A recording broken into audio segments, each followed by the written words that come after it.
안녕하세요. 이혼을 한 지 5년이 다 되어가는 30대 여자입니다.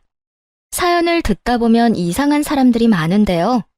오늘 소개해드릴 사연 역시 그런 제정신 아닌 사람들의 이야기입니다. 사람들이 이런 말들 하죠. 시누이 많은 집에 시집 가는 거 아니다라고요. 남편의 누나가 2명이 있다는 이야기를 들었을 때 그 말이 떠올랐지만 그냥 무시했었어요. 요즘 같은 세상에 시모도 아닌 시누이가 설마 시집살이를 시키겠어? 하며 안일하게 생각했던 것이죠.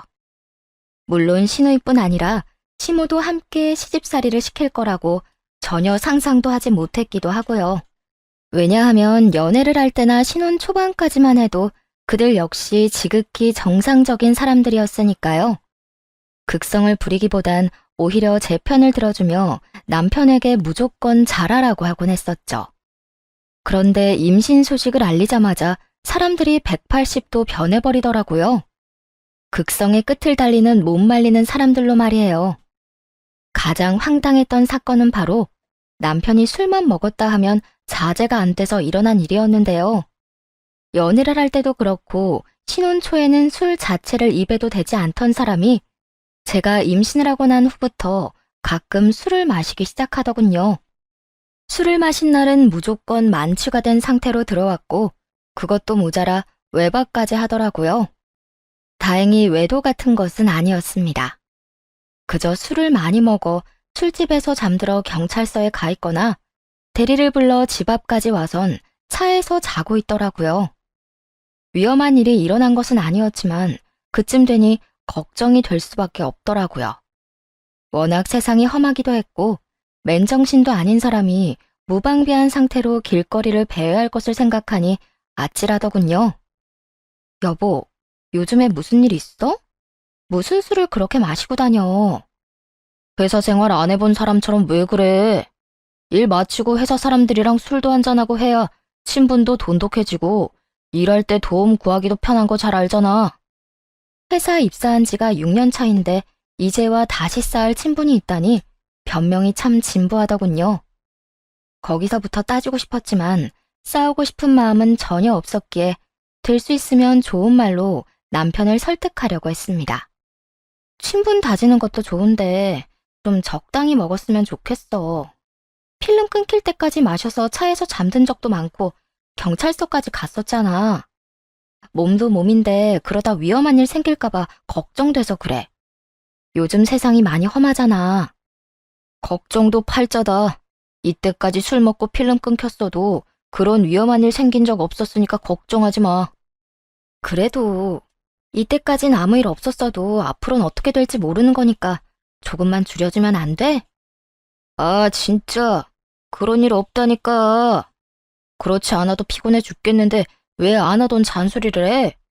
그냥 하던 대로 가만히 있어. 어울리지도 않는 잔소리 좀 하지 말고 말이야. 아이씨, 생각해서 일찍 들어왔더니 괜한 짓을 했네. 나 나갔다 올 테니까 기다리지 말고 빨리 자. 지금 이 시간에 나간다고? 지금 9시가 넘었어. 지금 나가서 언제 들어오려고 그래? 그리고 모처럼 오늘 일찍 들어와 놓고선 이대로 나가는 게 어딨어. 모처럼 일찍 들어왔는데 잔소리만 한 사람이 누군데? 그러게, 사람이 일찍 들어와주면 고마운 마음으로 뒷바라지나 잘할 것이지. 당신이 이런 식으로 구니까 내가 다시 나가는 거야. 적반하장도 유분수라고 화낼 사람이 누군데. 좋은 말로 타일렀더니 도리어 화를 내고 나가버리더군요. 그것만 해도 화가 나는데 다음날 시모와 첫째 시누이가 집으로 찾아왔더라고요. 남편이 무슨 말을 어떻게 전한 것인지 성이 잔뜩 난 소 2마리가 집 안으로 들어오는 것만 같았죠. 너 우리 아들한테 쓸데없는 잔소리 했다고 하던데 그게 사실이야? 잔소리까진 아닌데 조금 타이르긴 했어요. 뭐? 올케 진짜 어이없다. 올케가 뭔데 우리 귀한 막내를 타일러? 올케가 무슨 우리 막내 선생이라도 되는 줄 알아? 그러니까 말이다. 넌 그냥 우리 귀한 아들 보필이나 잘하고 내 아들 자식이나 잘 낳아주면 된다. 그거면 네가 할 일은 끝난 거야. 그러니까 앞으로 내 아들 스트레스 받을 짓거리는 하지도 말거라. 처음엔 이런 반응들이 그저 놀라웠어요. 이렇게까지 남편 문제에 극성 떠는 모습을 처음 봤었으니까요. 그런데 두 사람의 극성이 길어지면 길어질수록 점차 화가 나더라고요. 저라고 입이 없어 가만히 있는 것도 아니었고, 할 말을 다 하자면 두 사람보다 하고픈 말은 더욱 많았으니까요. 형님 말대로 제가 남편 선생도 아니고, 어머님 말씀대로 남편 스트레스 받을 거 뻔히 알면서 제가 왜 싫은 소리를 했겠어요? 그냥 두고 보다간 그 귀한 아들이 살아 숨쉬는 꼴은 다신 못 볼 것 같아서 그랬어요. 뭐야? 그게 무슨 말인 게야? 글쎄, 그 귀한 아들이 술만 먹었다 하면 정신이 끊길 때까지 마신다고요. 술이 잔뜩 취한 채로 저번 주엔 경찰서에서 자고 저번 주엔 차에서 자고 오는데 두 분 같으면 그냥 두고만 볼 수 있겠어요? 그래서 한마디 했어요. 마시는 건 좋은데 조금만 줄이면 어떻겠냐고요. 부부 사이에 그 정도 말은 당연히 해야 하는 거 아닌가요? 이쯤 했으면 제 심정을 다는 아니더라도 조금은 이해할 거라 생각했는데 두 사람은 오히려 모든 걸 다 제 탓으로 돌리며 남편을 감싸기에 급급했습니다. 뭐? 내 아들이 어딜 가? 경찰서? 그리고 차에서 잤다니. 너 평소에 우리 아들을 얼마나 힘들게 하면 애가 술에 취한 와중에도 집에 오기 싫어 그딴 곳에서 잠을 자는 거야? 그러니까. 옳게. 도대체 내 동생한테 스트레스를 얼마나 주고 있는 거야? 설마 임신했다고 내 동생 노예처럼 부려먹는 거야? 아니면 사사건건 잔소리하면서 스트레스라도 주는 거야? 도대체 뭘 어떻게 했길래 내 동생이 인사불성이 될 만큼 술을 마시고 다니냐고. 제가 잔소리할 시간이라도 있으면 좋겠네요. 임신한 저도 나몰라라 하고 아침에 출근하면 새벽에나 들어오거나 아예 외박을 해버리는 남편한테 제가 무슨 수로 잔소리를 하겠어요? 얼굴이라도 제대로 보여줘야 뭐라도 할 수 있지 않겠어요? 올케가 진작 내 동생한테 잘했다면 밖으로 나돌지도 않았을 거란 생각은 아예 하지도 않는가 봐. 남편이 밖으로 돌면 그건 다 집사람 탓인 건 당연한 논리인데 말이야. 그쯤 되니 슬슬 화가 오르며 말이 술술 잘 나오더라고요. 한마디로 못할 말이 없는 상태였죠. 형님, 그렇게 잘 알고 있으면 제가 여기서 얼마만큼 더 잘하면 되는지 자세히 설명 좀 해주실래요? 하긴 형님도 술 한 번 먹었다면 끝장을 보는 사람이니 가정에 충실하진 않아 대답하긴 힘들긴 하겠어요. 어쩐지 같은 여자이고 같은 주부인데 어떻게 저렇게까지 제 마음을 이해 못하나 싶었는데 제가 형님한테 너무 과한 기대를 하고 있었네요. 뭐야? 옳게. 지금 내 면전에서 내 흉 보는 거지 지금? 뭐 이딴 게 있어? 내가 옳게 시누이라는 걸 잊기라도 한 거야? 아니요, 잊지 않았어요. 시누이란 걸 잊었다면 지금처럼 꼬박꼬박 존댓말하는 대신 저도 형님처럼 심한 말을 했겠죠. 이게 진짜 보자 하니까. 시누이는 이런 도발에 얼굴을 붉히며 흥분하기 시작했고 곧 시모가 팔을 뻗어 시누이를 제지하더군요. 그리곤 시모가 나서 대신 혼내기 시작했죠. 너 말버릇이 아주 형편없구나. 네 친정에선 이딴 식으로 굴어도 상관없을지 몰라도 우리 집에선 절대 그런 버릇없는 행동은 절대 용납 못한다. 넌 그저 네 남편이나 우리가 하는 말에 네라고 대답만 잘하면 되는 거야. 그게 우리 집 법도니까. 잘못도 없는 임신한 며느리를 이런 식으로 잡는 게 어머님이 강조하는 법도라면 저는 지키며 살고 싶지 않네요. 너 지금 내 말에 토를 다는 거니? 임신까지 했는데 이혼당하기 싫으면 넌 그냥 하라는 대로 하거라. 그제야 갑자기 태도가 바뀐 이유를 알겠더라고요. 임신을 했으니 자신들이 어떤 행동을 해도 뱃속의 아이를 생각해 섣부른 행동을 못할 거라 생각했던 것이었습니다. 아기도 물론 중요하지만 저는 저 자신도 중요하다 생각하는 사람이라 그 얄팍한 수를 내려다보는데 참 가소롭더군요. 시모에게도 더 이상 참을 필요가 없다고 깨달은 순간이기도 했죠. 저딴 식으로 조종하려는 사람에게 더는 존중이나 효심을 발휘할 바보는 아니었으니까요. 어머님, 지금 큰 착각을 하는가 본데 전 뱃속에 아이가 있든 없든 이혼하려면 할 수 있어요. 그러니까 그딴 먹히지도 않는 말 내세워서 괴롭히는 짓 하지 마세요. 계속 이런 식이면 며느리도 손주도 평생 못 보고 살게 되지 않겠어요? 되로 주고 말로 받은 시모는 이런 반응에 다시 한번 당황한 듯 보였어요. 그리고 이내 계획대로 되지 않아 열이 오르는 듯 마구 고함을 질러댔습니다. 어디서 시어머니를 말로 이겨먹으려고 구는 게야? 말 하나는 고분고분 잘 듣는 것 같아 예뻐해 주려고 했더니 네 복을 네가 차는구나. 어머님이랑 형님이 주는 복이 이딴 거라면 그냥 안 받고 말게요. 그러니까 복 줄 생각도 하지 말고 이만 좀 돌아가 주세요. 저는 괜찮은데 어머님 손주가 많이 피곤한 것 같아서 좀 쉬어야 할 것 같아서요. 사진으로 남겨놓지 못한 것이 후회가 될 정도로 두 사람은 절 멍청한 표정으로 바라보고 있더군요. 둘은 구구절절 제 말에 열이 받는 게 표정에 보였지만 마땅히 대꾸할 말이 없었는지 부시렁거리며 돌아가 버리더라고요. 이미 되돌리기엔 늦었고 되돌릴 마음조차 없었기에 심신을 달래며 남편을 기다렸습니다. 이때껏 일어난 일들을 생각해보면 틀림없이 시모도 남편에게 연락해 저와 있었던 일을 과장해서 일렀을 테니까요.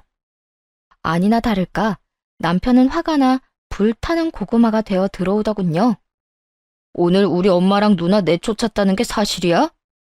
정확히는 돌아가라고 말만 했지 직접 내쫓지는 않았어.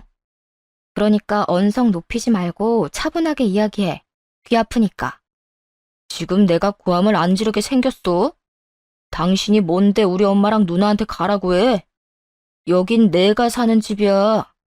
우리 식구들은 언제든 오고 싶을 때 오고 가고 싶을 때 갈 수 있는 그런 곳이라고. 당신만 사는 집 아니고 나도 사는 집이지. 우리가 함께 사는 집에 당신이랑 시댁 식구들이 오는 건 상관없지만 그건 내 허락이 있을 때 가능한 일이야.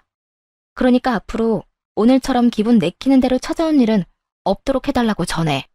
예상치 못한 반응이었는지 남편은 당황해서 아무 말도 못하더군요.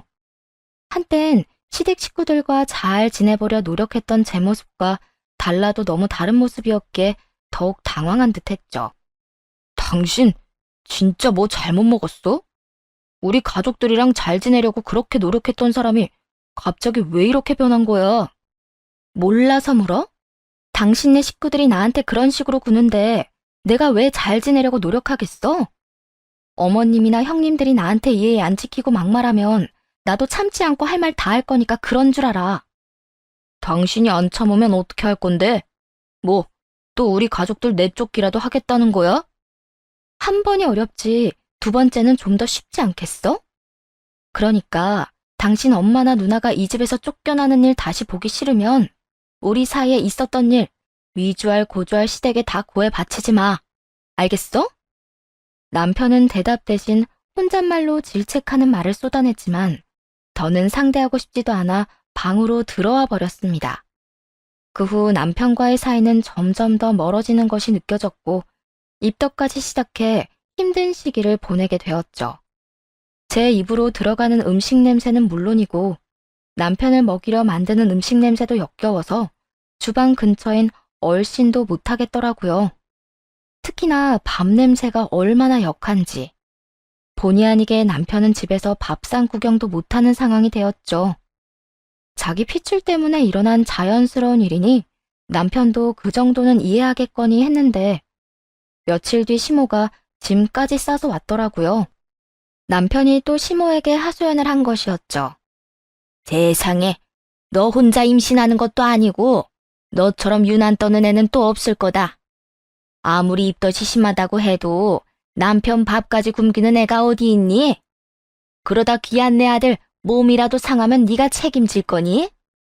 유난이 아니라 입덧이 심한 걸 제가 어떻게 하겠어요? 그리고 어머님 귀한 아들은 제가 변기통을 붙잡고 살든 말든 밖에서 끼니 잘 해결하고 다니니까 그런 걱정은 안 하셔도 될 것 같은데요. 그거야 네 생각이지. 난 내 아들이 바깥 음식만 먹고 사는 꼴 절대 못 봐. 앞으로 내가 이 집에 있으면서 내 아들 밥 해줄 거니까 그런 줄 알아라. 본인의 할 말만 끝낸 시모는 무작정 밀고 들어와서는 작은 방에서 짐을 풀기 시작했고 전 남편을 안방으로 데리고 왔죠. 이제 어떻게 할 거야? 내가 말했지? 우리 집에서 일어나는 일 당신 엄마한테 다 말하지 말라고. 그렇지 않아도 몸도 마음도 힘든데 어머님이랑 어떻게 같이 지내? 뭘 그렇게 부정적으로만 생각하냐? 좋은 쪽으로 생각도 좀 해라. 당신 이따 심해서 아무것도 못하는데 우리 엄마가 저렇게 와서 밥도 해주고 집안일도 해주면 서로 좋은 거 아니야? 이왕 이렇게 된 거 좋게 생각해. 입장 바꿔서 생각해봐. 당신 같으면 우리 엄마가 나 돌봐준다고 우리 집에 와서 살림 살아주면 당신은 안 불편하겠냐고. 나는 고마울 것 같은데. 그러니까 당신도 그냥 고맙게 생각하고 한동안만 이렇게 지내. 나 밖에서 먹는 음식 지겹단 말이야. 당신 생각만 하지 말고 내 생각도 좀 하라고. 자기 생각만 하는 인간이 저딴 말을 하니 기가 막혔지만 일단 두고 보기로 했습니다. 더는 싸울 힘이 없기도 했고 쫓아내기에도 너무 늦은 시간이었으니까요. 그런데 시모는 바로 다음 날부터 이런 결정을 후회하게 만들더군요. 새벽 4시부터 일어나 남편이 좋아한다며 청국장, 된장찌개, 신김치찜 등등 냄새가 강한 음식만 만들기 시작하는데 보문이 따로 없더라고요. 어머님, 저 입덧 심한 거 뻔히 알면서 꼭 이런 냄새 나는 음식을 새벽부터 해야 해요. 냄새도 안 빠져서 하루 종일 고문이라고요. 우리 아들이 좋아하는 음식 좀 해주겠다는데 내가 네 허락까지 맡아야 해? 정 힘들면 숨을 작게 쉬면 되지 않니? 아니다. 차라리 휴지로 코를 막고 있거라. 그러면 되겠네. 지금 그걸 말이라고 하세요? 어머님이 아들 생각해서 음식하는 거 이해 못하는 건 아닌데 자극적인 향이 나는 음식만 좀 피해주세요. 어려운 부탁도 아니잖아요. 싫다. 난 네가 뭐라고 하든 내 아들이 좋아하고 내가 좋아하는 음식 계속 만들 거니까 그런 줄 알고 네가 견디거라. 고마운 줄 알아. 처음 여기 올 때까지만 해도 다 너한테 시키려고 했는데 네가 한 음식이 우리 입맛에 맞을 것 같지도 않아서 꾹 참고 내가 직접 하는 거니까. 어찌나 뻔뻔하게 나오는지 말로는 내쫓는 것도 불가능해 보이더라고요. 그래서 친정엄마를 집으로 불렀네요. 서로 불편하게 한번 지내보자는 맞불 작전이었죠. 사정을 들은 엄마는 한 걸음에 집으로 짐을 싸서 오셨고 시모와 남편은 꽤나 당황한 듯 보였어요. 우리 엄마도 있는데 장모님까지 부르면 어떡해. 임신한 건 난데 어머님이 당신만 챙기길래 나도 챙김받고 싶어서 우리 엄마 불렀어. 당신 말처럼 살림도 살아주고 서로 좋잖아? 그리고 언제는 우리 엄마가 도와주면 고맙다고 했던 사람이 누군데 이제 와서 오는 소리래? 그땐 당신이 진짜 장모님을 부를 거란 생각을 못했으니까 그렇지. 하여튼 나랑 우리 엄마 불편하니까 장모님 당장 돌아가시라고 해. 삼아, 나도 어머님 때문에 새벽부터 토하는 게 일이라도 가라는 말 안 하고 꾹 참고 있잖아. 그러니까 당신도 참아.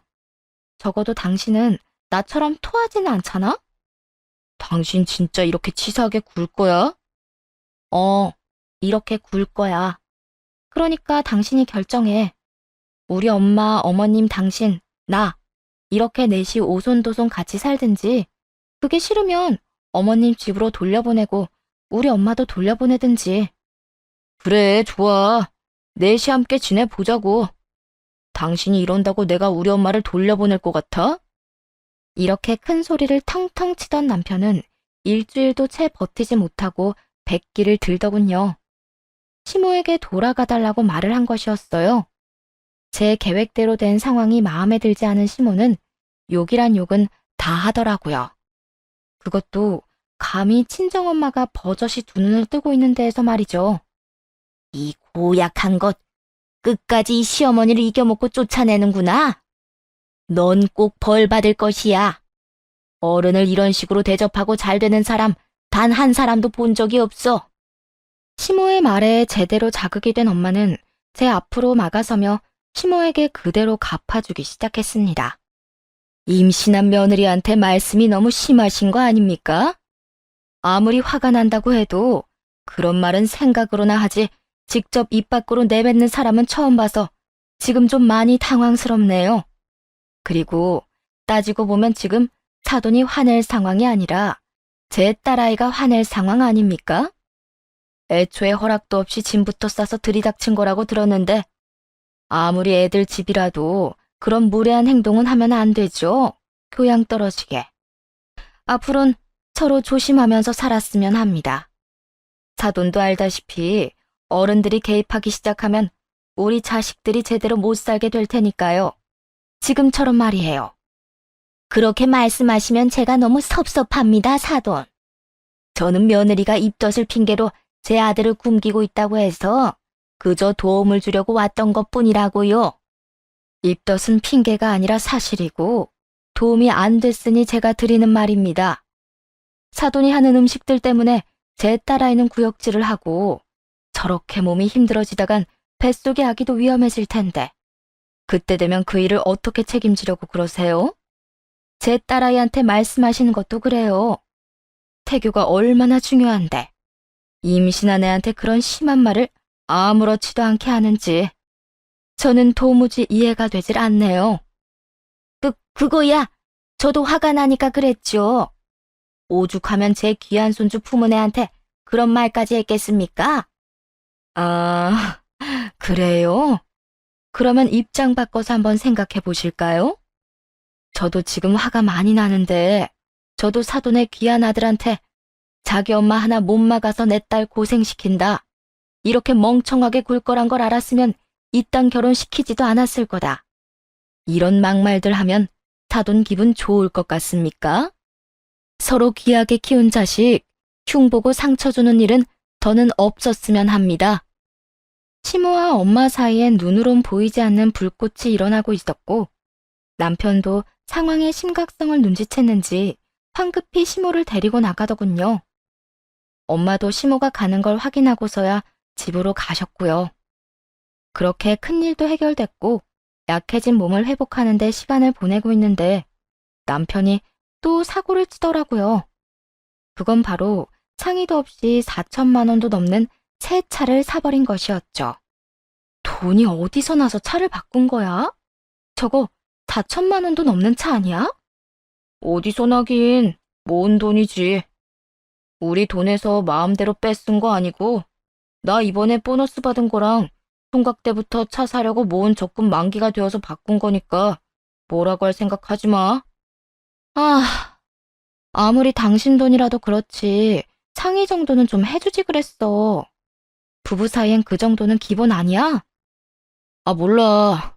보너스는 각자 알아서 쓰기로 했고 결혼 전 가지고 있던 돈은 서로 터치하지 않기로 했으니까 당신한테 트집 잡힐 것도 없다고. 그리고 들어보니까 아기 태어나면 다들 큰 차로 바꾼다고 하더라. 아기 짐 때문에 작은 차론 어림도 없다던데. 겸사겸사 내 돈으로 바꾼 거니까 당신은 그냥 나한테 고마워나 해. 날 위해서가 아니고 당신이랑 우리 아기를 위해서 바꾼 거니까. 상의도 없이 그렇게 큰 돈을 써버린 건 화가 나긴 했지만 잔고를 확인해보니 부부 돈을 건드린 것도 아니었고 본인 돈으로 해결했다고 하니 그러려니 하고 넘어가기로 했습니다. 그리고 몇 달이 지났어요. 주말이라 늦잠을 자는 남편을 두고 산책을 다녀왔는데 어느새 일어난 남편이 제가 들어오는 것도 모르고 통화를 하더라고요. 그것도 게임을 하며 스피커폰을 해놓은 채 말이에요. 그래서 언니랑 내가 투자한 주식은 얼마나 올랐어? 오르긴 오른 거야? 조금 오르긴 했는데 좀 더 기다려보면 더 많이 오를 거야. 그러니까 나 좀 믿고 그만 좀 물어. 하루에 몇 번씩 전화해서 묻는 거야? 그거야. 불안해서 그렇지. 너도 알다시피 언니랑 나, 형부랑 남편 몰래 너한테 준 돈이잖아. 언니 3천만 원, 나 2천만 원. 적금 깨서 너한테 주식 투자하라고 준 거 알면 우리 진짜 쫓겨난다고. 절대 쫓겨나는 일 없도록 할 테니까 날 좀 믿고 기다려. 설마 동생이 누나들 쫓겨나게 만들까? 은행 이자랑 비교도 안 되는 금액으로 돌려줄 테니까 걱정하지 말라고. 그러면 말 나온 김에 무슨 종목에 얼마씩 투자했는데 좀 보여줘봐. 네가 돈은 받아가고 종목도 금액도 말해주지 않으니까 너무 궁금하단 말이야. 에이 참, 나중에 좀 더 오르면 그때 짠 하고 보여줄 테니까 조금만 더 기다려. 조만간이라니까. 누나, 나 지금 좀 바쁘거든? 나중에 다시 통화해. 직감적으로 알 수 있었죠. 주식 투자는 애초에 하지도 않았고 그 돈으로 새 차를 산 거란 걸 말이에요. 심지어 아주버님들 몰래 돈을 빼내왔다고 하는데도 남편은 거리낌 없이 거짓말을 하며 게임에 몰두하고 있더라고요. 대형 사고도 그런 대형 사고가 따로 없었죠. 하지만 냉정하게 따져보면 제가 나설 필요는 전혀 없었어요. 사고는 남편이 쳤고 추후 일이 터져도 남편이 책임져야 할 테니까요. 거기에다 이미 마음속으론 무사히 출산부터 한 후 이혼할 생각도 하고 있었기에 더욱 제가 나설 필요는 없었죠. 그렇게 남편의 기가 막히는 행보를 지켜보는 사이 출산날이 다가왔어요. 출산 후 좋은 환경에서 회복하며 생각을 정리하고 준비할 것이 많았기에 조리원을 좀 더 신경 써서 고민하고 있었죠. 집에선 제가 뭘 하든 관심도 보이지 않던 남편은 생뚱맞게 시모와 함께 있는 자리에서 조리원 이야기를 꺼내기 시작했습니다. 정확히는 조리원 비용 이야기를 말이에요. 당신 요즘 조리원 알아보고 있는 것 같던데 그건 당신이 다 알아서 해. 난 조리원 비용 분담할 생각은 전혀 없으니까 말이야. 어차피 받을 생각도 없었는데 저런 식으로 말하니 오기가 생기더라고요. 더군다나 하필 시모가 있는 자리에서 저딴 이야기를 하는 저희가 눈에 훤해 더욱 화가 치밀어 올랐어요. 그런 게 어딨어? 나만 아기 부모야? 당신도 이 아기 부모잖아. 아기가 태어나느라 망가진 몸 회복하느라 가는 조리원인데 당연히 당신도 분담해야지. 그건 당신한테나 당연한 거고. 난 당신한테 줄 돈 없으니까 당신도 돈 없으면 친정에다 달라고 해. 당신 엄마는 당신 못 챙겨서 안달인 분인데 그까짓 조리원 비용은 웃으면서 주시겠지. 남편은 재수 없는 눈빛으로 저를 무시하고 있었고 남편이 파트로 매주를 쓴데도 맞는다고 할 기세로 심호까지 나서 그 말이 다 옳다고 편들기 바쁘더군요. 내가 들어보니 내 아들이 틀린 말을 하는 것도 아닌데 왜 그렇게 인상을 쓰니? 임신하고 내 아들은 제대로 챙겨본 적도 없으면서 조리원 비용을 바라는 건 네가 너무 염치가 없는 것 같구나. 그러니까 네 몸 회복은 네가 알아서 해. 아, 그래요? 그러면 조리원 비용은 제가 알아서 해결할 테니 두 사람 다 내 자식 얼굴은 볼 생각도 하지 마세요. 그러면 좀 공평하겠네요. 뭐야? 그러는 법이 어디 있어? 왜 화를 내세요? 임신했을 때 남편 못 챙겨서 조리원 비용도 줄 필요 없다는 그 논리 그대로 적용했을 뿐인데. 그렇잖아요. 임신했을 때도 저 혼자 애 지키려고 갖은 고생이란 고생은 다 하고 출산하고 내 몸 회복도 나 혼자 다 하는데 굳이 아무것도 한 것이 없는 두 사람한테 왜 내 귀한 애를 보여줘야 해요? 그럴 이유가 전혀 없잖아요. 이게 보자보자하니까? 네, 될 수 있으면 그렇게 계속 두고만 보세요. 어머님 아니라도 지금 제 머릿속이 여러 가지로 복잡하니까 뭘 하지도 말고 저한테 뭘 바라지도 말고 그냥 두고만 보시라고요. 저도 지금 홧김에 무슨 짓을 어떻게 할지 저 자신이 무섭거든요. 언성을 높이기 시작하자 남편이 나서 시모의 편을 들며 고함을 지르더군요. 당신 진짜 눈에 뵈는 게 없어? 어디서 우리 엄마한테 언성을 높여? 우리 엄마가 틀린 말한 것도 아니고 당신이 버릇없이 구는 건 사실인데 우리 엄마가 당신 이 정도로 봐주고 있으면 당신도 빳빳이 등 그 고개 숙이고 감사한 마음으로 살아. 애 딸린 이혼녀 되고 싶지 않으면. 당신이나 내가 꾹 참고 살아주면 고마운 줄 알고 잠자코 있어. 내가 어디서부터 어디까지 알고 있는 줄이나 알고 이렇게 나한테 큰 소리 치는 거야? 그리고 이혼녀? 내가 그까짓 이혼녀가 되는 게 겁나서 참고 있는 줄 알아? 그딴 거 겁 하나도 안 난다고 했지. 난 그저 출산부터 무사히 하려고 참고 있는 것뿐이라고. 남편과 고성이 오가는 사이 시모는 달려들려고 하더라고요. 이게 누구 앞에서 감히 내 아들 말에 토를 달아? 이 버릇없는 것, 오늘 내 손맛 좀 봐라. 시모는 있는 힘껏 제 머리카락을 잡고 휘둘기 시작했고, 그렇지 않아도 부른 배로 중심을 잡기 힘들었던 상황이라 힘 한 번 제대로 쓰지 못하고 이리저리 끌려다녔죠. 그렇게 시모에게 당하고 있는데도 남편은 태연하게 앉아 물이나 마시고 있었더라고요. 보고만 있지 말고 어떻게 좀 해. 이러다 아기 잘못되면 책임질 거야? 네가 네 입으로 말했잖아. 너 혼자 그 아기 지키느라 고생 많았다고. 이번에도 혼자 힘으로 잘 지켜봐. 무조건 어떤 일이 일어나도 이혼만큼은 꼭 하겠다고 다짐하는 그 순간. 배에서 참을 수 없는 고통이 느껴지더니 정신이 아득해졌습니다. 힘겹게 눈을 뜨니 병원이더라고요. 결국 저는 쓰러진 것이었고 급하게 병원으로 옮겨 가즈네를 써봤지만 아기는 지킬 수 없었다고 하더군요. 상황을 그렇게 만든 장본인들은 머리카락도 보이지 않았고 그 병실에서 혼자 기를 쓰며 이혼을 준비했습니다. 그 사이 퇴원을 하게 되었고 몸 회복과 이혼 준비가 끝나는 대로 소송을 시작했네요. 그와 동시에 아주버님들께 다 연락을 돌려 자신들도 모르게 깬 적금의 행방에 대해 낱낱이 알려드렸죠. 적금을 몰래 깼다는 것도 충격을 받은 듯 했는데 그 돈이 남편에게 흘러들어가 남편이 타고 다니는 차를 구매하는 데 썼다는 대목을 전해줄 땐 거의 목덜미 잡고 넘어가기 직전이더군요. 혹시나 시누이들이 거짓말로 상황을 모면할 수도 없게끔 남편과 시누이들이 나눈 카톡 그리고 남편의 차 사진까지 다 보내버렸습니다. 복수의 시작치곤 통쾌한 흐름이었죠. 시누이들은 나란히 아주버님의 질책을 받게 되었고 시누이들은 남편을, 아주버님은 저를 불러다 같이 한자리에 모이게 됐습니다.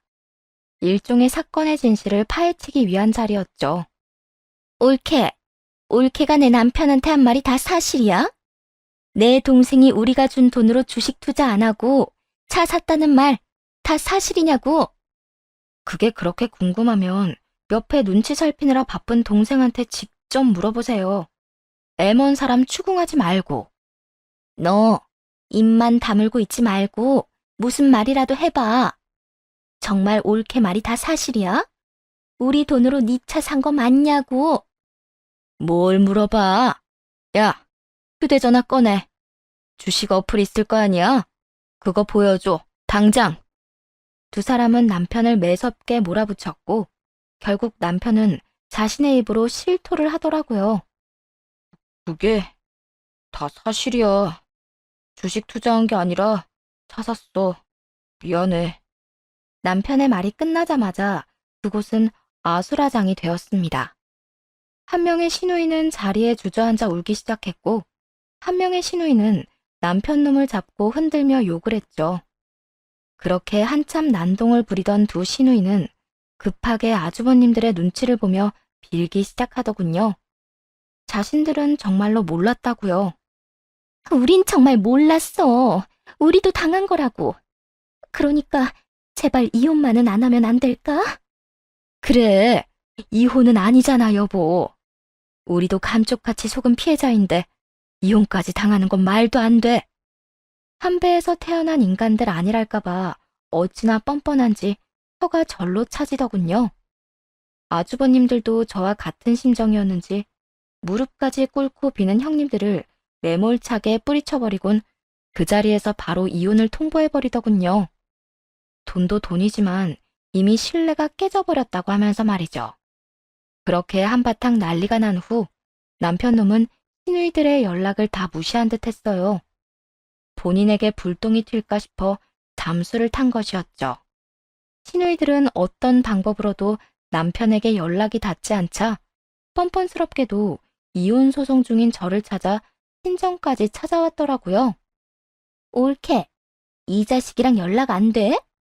이혼 소송 중이면 연락이라도 될 거 아니야. 그래, 지금 전화 좀 해봐.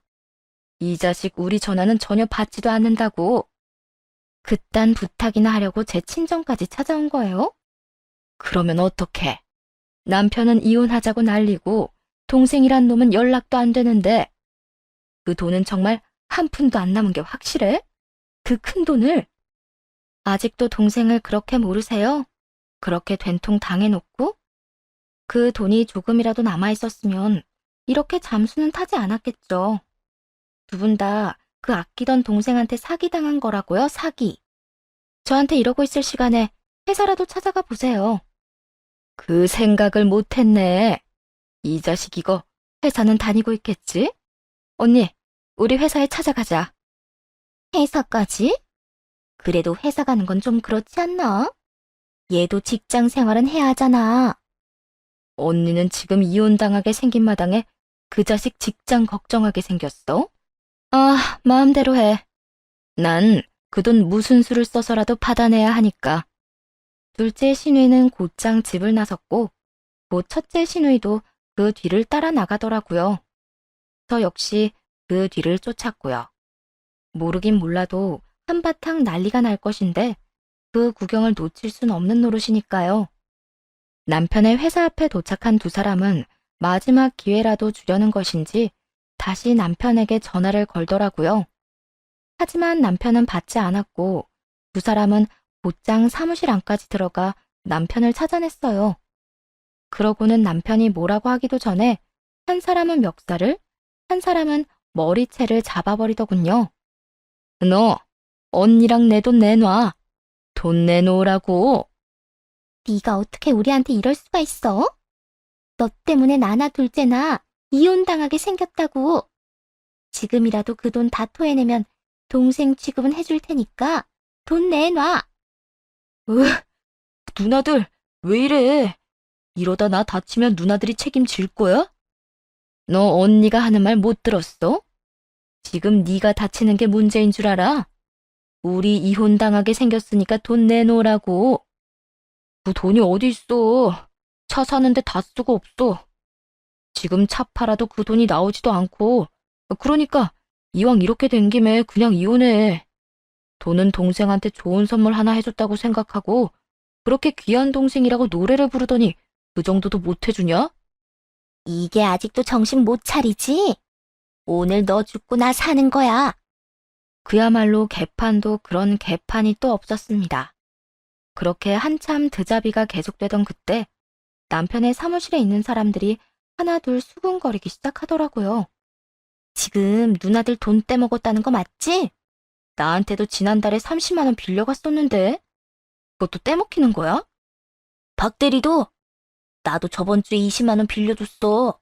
월급 나오면 갚는다고. 나도 빌려줬는데 뭐야, 돈 안 빌려준 사람이 있긴 있는 거야? 네, 그래요. 남편 놈은 누나들 돈을 떼먹은 것도 모자라 사무실 사람들 돈까지 한 푼 두 푼 빌려 갚지 않던 상황이었어요. 하루라도 빨리 이혼 준비를 한 것이 천만다행이란 생각이 들더라고요. 자칫하면 저 오물을 함께 뒤집었을 뻔했으니 말이에요. 그 후 소송은 저의 대승소로 끝이 났고 이혼이 확정될 때쯤엔 전 남편은 회사에서 잘리고 가족들에게도 한때 동료였던 사람들에게도 빚잔치가 열렸다고 하더군요. 그리고 얼마 후에는 전 시누이들도 차례대로 이혼을 당하게 되었다는 이야기를 듣게 되었고요. 그리고 그렇게 귀한 아들 타령을 하던 전 시모는 그 귀한 아들 때문에 두 딸을 반품받아 꼼짝없이 끼고 살게 되었다고 하더군요. 그렇게 통쾌한 복수를 끝내고 일상으로 돌아가기 위해 무던히 애쓰고 있는데 전 남편이 찾아왔더라고요. 들리는 소문엔 빚쟁이들에게 쫓겨 가족들도 배신하고 잠수를 타 연락조차 되지 않는다고 하더니 꼴을 보니 고생 꽤나 하고 있는 모양이었어요. 쫓기는 신세라고 들었는데 왜 찾아온 거야? 상황이 이렇게 되니 당신이 너무 보고 싶더라고. 지난날이 후회가 되기도 했고 말이야. 우리 아기 일은 내가 미안해. 그때 내가 우리 엄마 말렸어야 했는데. 아기까지 들먹이며 후회하는 척을 하는 전 남편을 보는데 부하가 치밀어 오르더군요. 그대로 남편의 뺨을 올려붙이며 고함을 질렀네요. 감히 내 앞에서 아기 이야기를 꺼내? 아무리 양심이 없고 뻔뻔해도 그렇지. 그 이야기는 네가 꺼내면 안 되는 거 몰라? 이제 와서 뭐? 미안? 기고 있네. 내가 아는 너는 그런 일을 미안해할 인간이 아니야. 진짜 미안했다면 우리가 이혼 소송을 하던 그때 미안하다는 말 한마디 정도는 했겠지. 어떻게 해서든 위자료 한 푼 아껴보려고 발악하는 게 아니라. 고함을 지르는 내내 뺨을 만지던 전 남편은 제 이야기가 끝나기 무섭게 무릎을 꿇고 빌기 시작하더라고요. 내가 미안해. 내가 다 잘못했어. 당신이 이 말 안 믿을 거 잘 아는데 이번엔 진짜 진심이니까 믿어줘. 그래, 진심이라고 치자. 난 더는 너랑 할 이야기 없는데 너도 할 말 다 했으면 가봐. 그렇게 문을 닫고 들어가려고 했고 전 남편은 황급히 바지가랑이를 붙잡고 늘어지기 시작했습니다. 나 할 말 남았어. 내가 다 잘못했고 반성도 충분히 했으니까 나 좀 용서하고 다시 받아주면 안 될까? 뭐라고? 용서라고 했니 지금?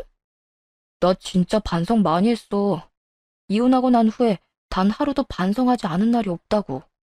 그러니까 나 좀 받아줘. 나 진짜 오갈 데가 없어. 반성이 충분하다는 걸 왜 당신이 결정해? 이래서 죄 지은 것들은 상종하면 안 돼. 눈 마주치고 말 좀 섞어주면 자기들 마음대로 용서받았다고 착각을 한다니까. 야, 잘 들어. 난 네가 반성했다는 그 말 믿지도 않고 설령 진짜 반성을 했다고 한들 그 시간은 충분하지 않아. 그러니까 살아있는 모든 날 동안 반성하면서 살아. 날 지킬 생각도 없었고 네 새끼도 지키지 못했던 그날을 두고두고 떠올리면서 평생을 반성하고 살란 말이야. 그래, 평생 반성하면서 살 테니까 당신 곁에만 있게 해주면 안 될까? 곁에만 있게 해주면 내가 평생 반성하면서 당신한테 잘하고 살게. 맹세할 수 있어. 네가 맹세를 하든 각서를 쓰든 난 네 말 못 믿고 곁에 둘 생각도 없어. 네 가족한테도 사기치고 잠수 탄 놈을 내가 왜 믿어줘야 해? 그렇게 오갈 데가 없으면 네 집에나 가. 네 누나나 네 엄마가 일을 바득바득 갈면서 널 애타게 기다리고 있을 테니까. 내 사정 뻔히 알면서 그 집에 가라는 말이 나와? 나 그 집에 가면 맞아 죽어. 그러지 말고 나 좀 받아줘, 응? 전 남편은 폭이란 모르는 사람처럼 굴기 시작했고 그 순간 제가 부른 사람이 저희 앞에 도착했습니다. 그건 바로 둘째 신우이였어요. 네, 전 남편이 찾아온 걸 알자마자 바로 신우이에게 연락을 했고 전 남편과 실랑이를 하며 붙잡아두고 있었던 것이었죠. 전 남편은 전 신우이를 발견하고 도망을 치려고 했지만 전 붙잡고 놔주지 않았습니다. 너 이 자식 잘 걸렸다. 누나들 줄줄이 이혼시켜놓고 잘못했다고 빌지는 못할 망정 잠수를 타? 네가 그러고도 인간이야? 내가 빌어봤자 달라질 것도 없잖아. 그리고 누나들이나 빚쟁이들이 하루가 멀다고 괴롭히는데 어떡해. 그대로 있으면 잡아먹히게 생겼는데. 이 자식이? 그래도 뚫린 입이다 이거지? 우리 너 때문에 이혼당한 것도 모자라 위자료 낸다고 빚까지 냈어. 다 네 탓이니까 네가 다 갚아. 뭐라도 해서 네가 다 갚으라고. 누나들 때문에 회사까지 잘렸는데 무슨 수로 갚아. 난 못 갚아주니까 누나들이 알아서 해. 자기의 일은 스스로 하자. 몰라? 이토록 전 남편은 뻔뻔함의 극치를 달리고 있었고 전 시누이도 무언가 결심한 듯 전 남편의 머리채를 잡아 끌며 이렇게 말하더군요. 너 도저히 안 되겠다. 경찰서 가. 가서 이야기해. 너 우리한테 한 짓 엄연히 사기라고. 가서 콩밥을 먹이든 돈 갚겠다는 각서를 받아내든 할 테니까 각오해. 아, 누나, 이러지 마. 내가 잘못했어. 못 믿어. 안 믿어. 뭘 하든 경찰서부터 가. 그렇게 신우이의 손에 끌려간 전 남편은 경찰서까지 가 일용직을 해서라도 돈을 갚겠다고 각서를 쓰고 풀려났다고 하더군요. 그래서 그 돈을 착실하게 갚았냐고요? 아니죠. 일을 하러 나간다며 나간 전 남편은 또다시 도망을 갔고 가족들의 마지막 믿음마저 저버렸다고 하더라고요. 배신할 사람이 없어 가족 뒤통수를 치고 그것도 한 번도 아니고 여러 번 배신하는 전 남편을 보며 참으로 대단한 인간이다 생각했네요. 저는 이혼을 하며 회사를 그만뒀고 전 남편이 한 번 찾아온 이후 겸사겸사 한적한 동네로 이사를 했습니다. 몸조리를 끝낸 후 받은 위자료로 작은 가게를 차려 지금은 대략 5년 가까이 운영하고 있어요. 소위 말하는 대박이라는 말이 나올 정도로 장사가 잘 되는 건 아니지만 혼자 먹고 살 만큼은 벌며 살고 있네요. 최근 들어 건물주 아들이라는 사람이 가게에 자주 오곤 하는데요. 처음엔 부담스러웠는데 자주 찾아와 말을 걸곤 하니 금세 친해지게 되었지 뭐예요? 하루가 멀다고 가게로 오는 그 사람에게 이렇게 물어본 적이 있어요. 그런데 왜 이렇게 자주 오는 거예요? 사는 집이랑 여기랑 거리가 가까운 것도 아니라면서요. 그러니 이렇게 대답하더라고요. 그거야, 사장님이 직접 만들어주는 커피가 맛있어서 그렇죠. 내가 커피를 진짜 좋아해서 이 집 저 집 다 다녀봤는데 사장님 커피가 제일 맛있어요. 그리고 사장님이랑 수다 떠는 것도 재밌고. 내일 또 찾아와도 되죠? 아무래도 저한테 관심이 있는 것 같죠? 이혼을 하며 겪은 일이 많다 보니 다가오는 남자들이 간혹 있긴 해도 다 밀어내기 바빴는데 이 남자는 조금 더 지켜보려고 해요. 가진 것에 비해 소탈하기도 하고 이야기도 잘 통하고 무엇보다 웃는 모습이 참 예쁘거든요. 많은 이야기를 나누며 좀 더 자세히 알아보고 기회가 된다면 연애도 한번 해보려고요.